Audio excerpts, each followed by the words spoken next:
നിങ്ങൾ രണ്ടുപേരും. ഈ കുഞ്ഞിൻ്റെ അച്ഛനമ്മയാര് ഇടുവാൻ ആഗ്രഹിക്കുന്നു?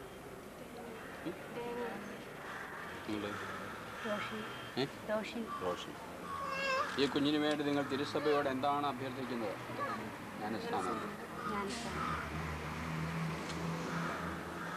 ഈ കുഞ്ഞുങ്ങൾക്ക് ജ്ഞാനസ്നാനം നൽകാൻ നിങ്ങൾ ആഗ്രഹിക്കുന്നു. അങ്ങനെ ഇവരെ വിശ്വാസത്തിൽ വളർത്തുവാനുള്ള ഉത്തരവാദിത്വം നിങ്ങൾ ഏറ്റെടുക്കുകയാണ്, മാതാപിതാക്കൾ പ്രത്യേകിച്ച്. ക്രിസ്തുനാഥൻ പഠിപ്പിച്ചതുപോലെ ദൈവത്തെയും അയൽക്കാരെയും സ്നേഹിച്ച് ദൈവപ്രമാണങ്ങൾക്കനുസൃതമായി ജീവിക്കുവാൻ ഇവരെ സഹായിക്കേണ്ടത് നിങ്ങളുടെ ചുമതലയാണ്. നിങ്ങൾ ഏറ്റെടുക്കുന്ന ഈ ചുമതലയുടെ ഗൗരവം നിങ്ങൾക്കറിയാമോ? മാതാപിതാക്കൾക്ക് അറിയാവുന്നു. ക്രൈസ്തവ മാതാപിതാക്കന്മാർ എന്ന നിലയിൽ തങ്ങളുടെ ചുമതലകൾ നിർവഹിക്കുവാൻ ഈ മാതാപിതാക്കന്മാരെ സഹായിക്കുന്നതിന് നിങ്ങൾ സന്നദ്ധരാണോ? തലതൊടുന്നവർ. പ്രിയ കുഞ്ഞുങ്ങളെ, അത്യന്തം സന്തോഷത്തോടെ ക്രൈസ്തവ സമൂഹം നിങ്ങളെ സ്വാഗതം ചെയ്യുന്നു. ഞാൻ ഈ സമൂഹത്തിൻ്റെ നാമത്തിൽ നിങ്ങളെ കുരിശടയാളത്താൽ രക്ഷിതാവായ ക്രിസ്തുവിന് സമർപ്പിക്കുന്നു. മാതാപിതാക്കളും തലതൊടുന്നവർ.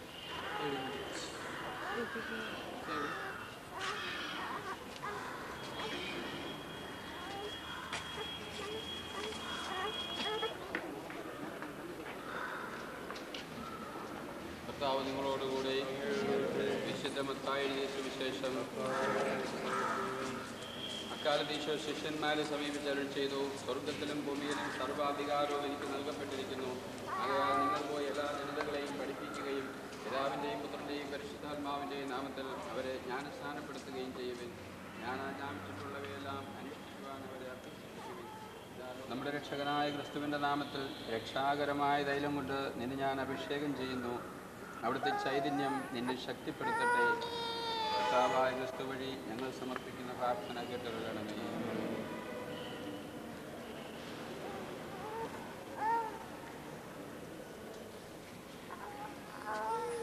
രക്ഷകനായ ക്രിസ്തുവിൻ്റെ നാമത്തിൽ ഇവരെ സ്ഥാപനമായി നീർത്തൊട്ടിയിലേക്ക് ആശ്രയിച്ചുവല്ലോ. ഈ പുണ്യതകളുടെ സൂക്ഷിക്കുന്ന ദിവ്യരഹസ്യത്താൽ ഇവരെ ആധ്യാത്മിക അവലോകനത്തിലേക്ക് ആനയിക്കണമേ. കർത്താവായ ക്രിസ്തു വഴി ഞങ്ങൾ സമർപ്പിക്കുന്ന പ്രാർത്ഥന കേട്ടുകൊള്ളണമേ. മാതാപിതാക്കന്മാരെ, ജ്ഞാനപിതാക്കളെ, നിങ്ങൾ കൊണ്ടുവന്നിരിക്കുന്ന ഈ ശിശുക്കൾ ദൈവകൃപയാൽ ജ്ഞാനസ്നാനം വഴി ജലത്താലും പരിശുദ്ധാത്മാവിനാലും പുതുജീവൻ പ്രാപിക്കാൻ പോവുകയാണ്. ഈ ദൈവിക ജീവൻ പാപസ്പർശമേൽക്കാതെ അനുദിനം വളരുന്നതിന് വേണ്ട വിശ്വാസ ഭക്ഷണം ഇവർക്ക് നൽകുക നിങ്ങളുടെ കടമയാണ്. പ്രഖ്യാപിക്കുകയും ചെയ്യുക. ഈ വിശ്വാസത്തിലാണ് നിങ്ങളുടെ കുഞ്ഞുങ്ങൾ ജ്ഞാനസ്നാനം സ്വീകരിക്കാൻ പോകുന്നത്. നിങ്ങൾ പാപത്തെയും പിശാചിനെയും ഉപേക്ഷിക്കുന്നുവോ? പരിശുദ്ധ മറിയത്തിൽ നിന്ന് ജനിച്ച് പീഡകൾ അനുഭവിച്ച് മരിച്ച് അടക്കപ്പെട്ട് ഉയർത്തെഴുന്നേറ്റവനും പിതാവിൻ്റെ വലത്തുഭാഗത്തിരിക്കുന്നവരുമായ നമ്മുടെ കർത്താവായ യേശുവിൽ നിങ്ങൾ വിശ്വസിക്കുന്നുവോ? പരിശുദ്ധാത്മാവിലും വിശുദ്ധ കത്തോലിക്കാ സഭയിലും പുണ്യവാന്മാരുടെ ഐക്യത്തിലും പാപമോചനത്തിലും ശരീരത്തിൻ്റെ ഉയർപ്പിലും നിത്യമായ ജീവിതത്തിലും നിങ്ങൾ വിശ്വസിക്കുന്നുവോ? നമ്മുടെ കർത്താവായ യേശുവിൽ ഈ വിശ്വാസം പ്രഖ്യാപിക്കുന്നതിൽ നമ്മൾ അഭിമാനം കൊള്ളുന്നു. നാം ഒന്നു ചേർന്ന് പ്രഖ്യാപിച്ച ഈ വിശ്വാസത്തിൽ നിങ്ങളുടെ കുഞ്ഞുങ്ങളെ ജ്ഞാനസ്നാനപ്പെടുത്താൻ ആഗ്രഹിക്കുന്നു.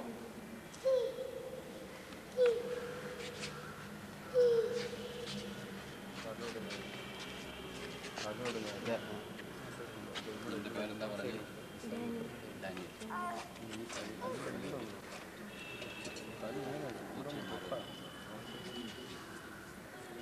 ദാനിയേൽ.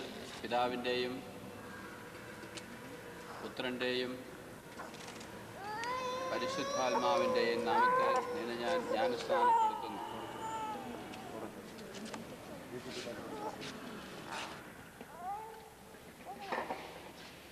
പാപത്തിൽ നിന്ന് മോചിക്കുകയും ജലത്താലും പരിശുദ്ധാത്മാവിനാലും നവജീവൻ നൽകി ദൈവജന സമൂഹത്തിൽ ഉൾപ്പെടുത്തുകയും ചെയ്തു. പുരോഹിതനും പ്രവാചകനും രാജാവുമായ അഭിഷേകം ചെയ്യപ്പെട്ട ക്രിസ്തുവിൻ്റെ ഭൗതിക ശരീരത്തിൻ്റെ അംഗമായി ജീവിച്ച് നിത്യായുസ്സ് പ്രാപിക്കുവാൻ പിതാവായ ദൈവം നിന്നെ പ്രതിഷ്ഠാ തൈലം കൊണ്ടിപ്പോൾ അഭിഷേകം ചെയ്യുന്നു.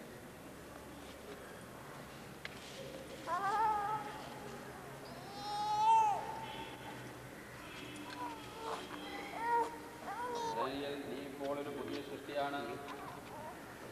നീ ക്രിസ്തുവിന് വസ്ത്രമായി അണിഞ്ഞിരിക്കുന്നു. ഈ വെള്ളവസ്ത്രം നിനക്ക് ക്രൈസ്തവ പദവിയുടെ ഭാഗ്യമായിരിക്കട്ടെ. നിന്റെ പിത്രാദികളുടെ ഉപദേശത്താലും ജീവിതമാതൃകയാലും പ്രചോദിതനായി മഹിമേറിയ പദവി മലിനപ്പെടുത്താതെ കാത്തുസൂക്ഷിച്ച് നിത്യസൗഭാഗ്യത്തിന് അർഹനാകുക. പ്രചോദിതനായി മഹിമേറിയ ഈ പദവി മലിനപ്പെടുത്താതെ കാത്തുസൂക്ഷിച്ച്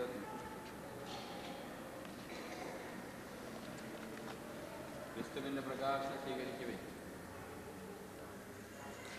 ക്രിസ്തുവിൻ്റെ പ്രകാശം സ്വീകരിക്കുവേ. സർവശക്തനായ ദൈവം പിതാവും പുത്രനും മാതാപിതാക്കന്മാരെ ജ്ഞാനപിതാക്കളെ ഈ ദീപം ഒരിക്കലും പൊലിയാതെ കാത്തുസൂക്ഷിക്കുന്നതിന് നിങ്ങളെ ഏൽപ്പിക്കുന്നു. നിങ്ങളുടെ ഈ കുഞ്ഞുങ്ങൾ ക്രിസ്തുവിനാൽ പ്രകാശിതരാണ്. അവരെന്നും വെളിച്ചത്തിൻ്റെ മക്കളായി ജീവിക്കേണ്ടവരാണ്.